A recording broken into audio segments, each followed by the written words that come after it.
E aí, pessoal, tudo bem? Seguinte, hoje eu quero falar com vocês algumas coisinhas. Pretendo fazer um vídeo mais curto, porém, ainda assim eu quero lembrar para vocês uns fatores aí. O primeiro é que essa semana vai ser a nossa última semana com revisões, tá? A partir da semana que vem, uma vez que vai ser prorrogado esse processo todo de suspensão, a gente vai ver alguns conteúdos novos. Claro que eu não vou abordar os conteúdos novos da mesma forma que eu abordaria se estivesse em sala. Mas isso a gente conversa na semana que vem. Hoje, então, como vai ter revisões, eu vou aproveitar para abordar algumas coisas que, se nós abordássemos em sala de aula, talvez não fosse tão detalhado. Que são dois órgãos globais que eu julgo muito importantes. Quais são eles? O FMI e a OMC. Então, algumas coisinhas eu vou falar, outras fica a critério de vocês depois para pesquisarem em cima daquilo que eu vou solicitar, ok? Sobre o FMI, Fundo Monetário Internacional. Ele foi criado, assim como vários outros órgãos, no pós-Segunda Guerra Mundial, para auxiliar na cooperação econômica de países que tinham sido destruídos, que precisavam se reinventar no pós-Segunda Guerra Mundial e para auxiliar na cooperação econômica desses países e para dar um auxílio na condução econômica que esses países teriam de ter. Isso favoreceu muito quem? Os Estados Unidos. Porque os Estados Unidos, como a gente já conversou em aula, no pós-Segunda Guerra se consolidou como uma grande potência global. Então, a partir desse momento, o dólar americano passou a ser a moeda universal. Quando a gente escuta falar em taxa de câmbio, é comparado a moeda do país com o dólar americano. Então, isso foi um dos fatores, né, que o FMI implementou no mundo. E como é que o FMI se mantém? Com a contribuição dos seus países membros. Como que isso se dá? Todo país membro tem uma reserva global. As reservas internacionais, por exemplo, o Brasil está utilizando agora para combater a crise que irá vir com o coronavírus. E esses empréstimos, boa parte deles ficam no FMI. E os países, na medida em que tem crise ou que necessitam de auxílio econômico, eles vão buscar empréstimos com o FMI.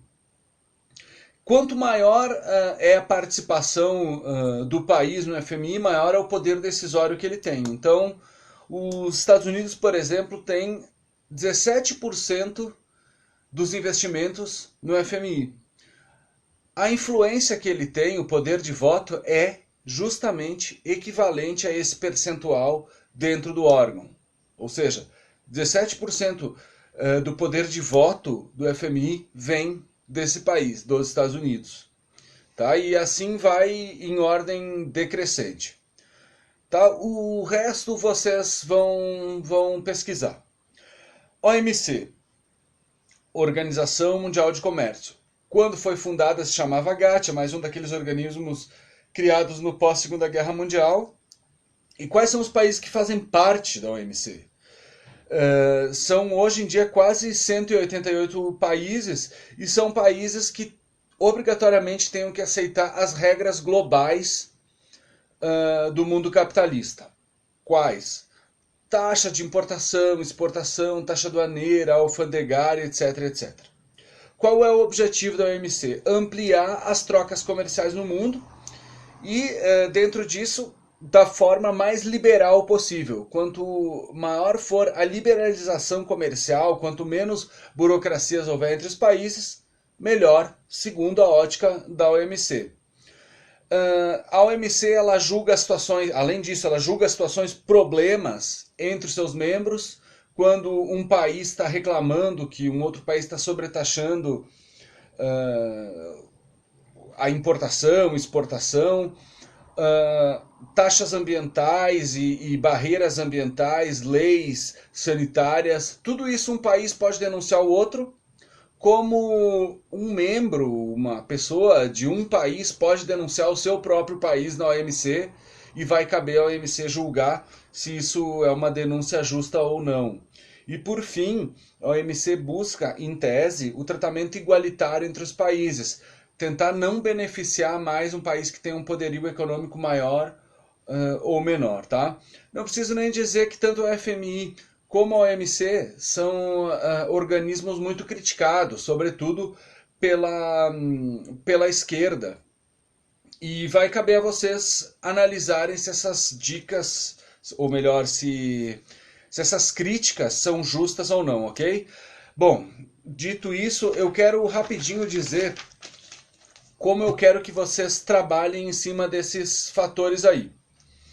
Eu elaborei algumas questões para vocês e eu gostaria que vocês me enviassem, tá? Que são o quê? Sobre o FMI. Depois eu vou passar isso tudo por escrito para os representantes, mas é que eu quero explicar rapidamente cada uma dessas questões. A primeira, sobre o FMI. Citar algum país que tenha recebido auxílio do FMI e em quais circunstâncias. Por exemplo, a Argentina recebeu mais de uma vez. Houve outros países também que receberam, como o próprio Brasil, o México. Eu quero que vocês pesquisem algum país e por que esse país recebeu essa ajuda. E eu quero que vocês me respondam também se isso de fato ajudou o país ou não, se isso foi positivo. Pode, no mesmo texto, se quiserem responder as 4 questões do FMI, como o FMI atua hoje, como ele se posiciona, qual é o papel dele, a atualidade desse organismo. E a última questão sobre o FMI é como ele trata ou o que ele tem a ver com as dívidas externas dos países, tá? Qual é a relação que existe entre dívida externa e o FMI? Sobre a OMC, meus caros, eu quero que vocês me escrevam o seguinte: citar um país beneficiado pela OMC e em qual circunstância. Por exemplo, o Brasil já foi beneficiado e prejudicado pela OMC. Eu quero que vocês pesquisem um país que tenha sido beneficiado numa dessas questões de julgamento aí da OMC e em que circunstância que houve isso. Vão ter que pesquisar lá, julgamento da OMC, benefícios, enfim. Conto com a criatividade de vocês. A outra questão é, a OMC, de fato, ajuda os países ou não? Assim como eu perguntei da FMI, eu perguntei da OMC. Ela mais ajuda ou mais atrapalha os países?